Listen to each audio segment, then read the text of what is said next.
అన్నం తినేటప్పుడు ఒక ముద్ద అన్ని పదార్థాలను తీసి ఎడమ చేయి వాటంగా పెట్టి దాని మీద ఒక చుక్క నీళ్లు పోసి తినండి, అది భూతబలి. తిన్నాక సాధ్యమైనంత వరకు కంచంలో చేయి గడగరాదంట. చెయ్యి పక్కకు గడుక్కొని వచ్చి కంచం గడగలంట. భూతబలి అంటే అర్థమేం తెలుసా?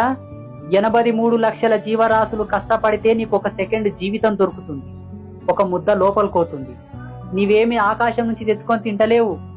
పంట వండుతుందంటారే ఎన్నో జీవరాశులు కష్టపడతాయి. ట్రాక్టర్ దున్నుతుంది కదా స్వామి, జీవులాడ దున్నుతావు అనుకోకుర్రి. ఒక గుడ్ల గూప రాత్రికి వచ్చి పంట మీద కూర్చొని ఎలకలు నేరేస్తే తప్ప నీ పంట ఇంటికి రాదు. గుడ్ల గూపలు రాత్రికి వేటాడతాయి, చిన్న చిన్న పురుగులని, కుమ్మరి పురుగులని, ఎలకలను, పంటను నాశనం చేసి ఎన్నో పురుగులను తింటాయి, పొంగలు తింటాయి, పిట్టలు తింటాయి. ఇవి పాడు మందులు కొడతా అనుకుంటావు కానీ పాడు మందులు ఎంత పని చేయి. ఎన్నో జీవరాశులు కష్టపడితేనే మన జీవితం. అందుకే భూతబలి.